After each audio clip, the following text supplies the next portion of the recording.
یا رسول اللہ میری روزی بڑھ جائے، مجھے کوئی بتائیں۔ ایک تو یہ جو سوشل میڈیا پہ ہے نا وظیفے بتانے والے، اے لتراں دے لائق ہیں، لتراں دے، یہ نامراد ادھر لے جاتے ہیں جدھر نہ میرے نبی نے بتایا نہ میرے اللہ نے بتایا۔ میرے نبی نے کوئی لمبی تسبیح نہیں بتائی، 1000 واری اے پڑھتے، 1000 واری اے پڑھ، ہکٹنگ چاہتے پڑھ۔ یہ سب کم وقت مال کماؤ ہیں، یہ پیسے بنا رہے ہیں، ان کے پاس تم سے ہم سے زیادہ پیسے ہوتے ہیں۔ ایک وظیفہ اور بتاتا ہوں، جو یہ چاہے اس کی عمر لمبی ہو اور اس کا رزق زیادہ ہو۔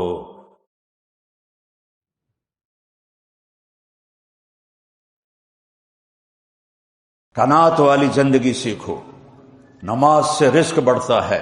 اور ایک حدیث سناتا ہوں، طارق جمیل صرف زبان ہلا رہا ہے، بات میرے نبی کی ہے۔ ایک صحابی آتے ہیں، یا رسول اللہ میں چاہتا ہوں میری روزی زیادہ ہو جائے۔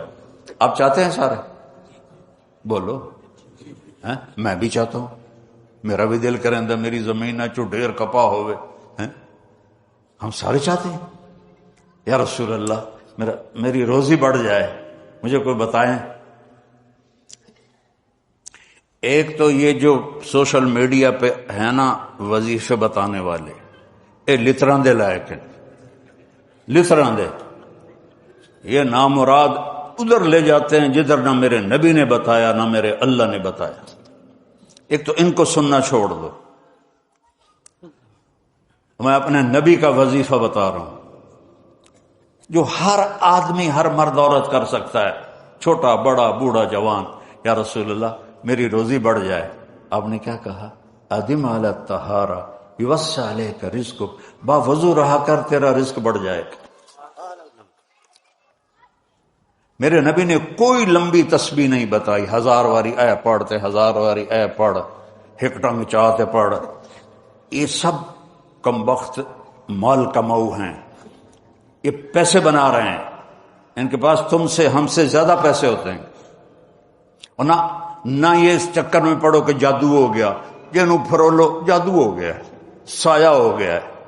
بھائی کتھے سایہ ہے، کتھے اتنے جادوگر پیدا ہو گئے بے ہر ویلے پھوکی جاندے تے تانوں تباہ کیتی جاندے۔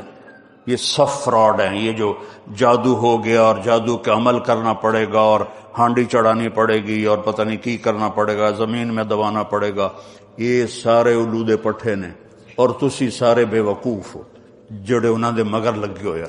میرے نبی کا وظیفہ سنو، ادم علی الطہارہ یوسع علیک رزق، تو باوضو رہ تیرا رزق بڑھ جائے گا۔ ایک وظیفہ اور بتاتا ہوں، میرے نبی نے فرمایا، یہ آپ نے خود فرمایا، یہ باوضو رہنے کا پوچھنے پہ ایک صحابی نے پوچھا کہ میں چاہتا ہوں میرا رزق بڑھ جائے، تو آپ نے فرمایا باوضو رہا کر رزق بڑھ جائے گا۔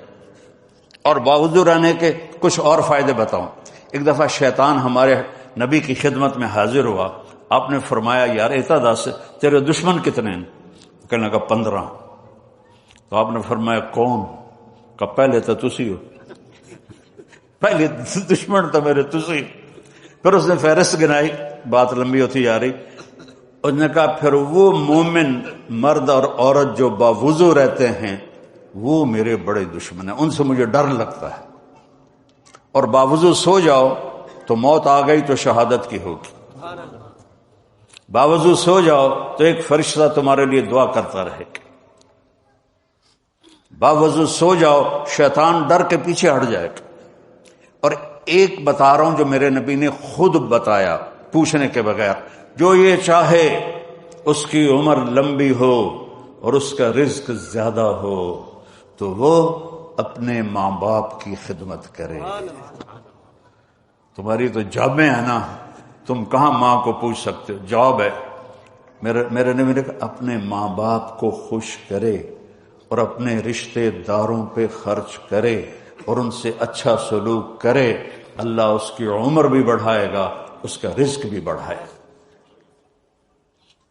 اور ماں باپ کی دعائیں وہاں پہنچا دیتی ہیں اللہ کی قسم جہاں کوئی نہیں پہنچ سکتا۔ میں نے اس زمانے میں میڈیکل چھوڑا جب ڈاکٹر ایک بہت بڑی تصویر تھی، چونکہ وہ ڈاکٹر تھے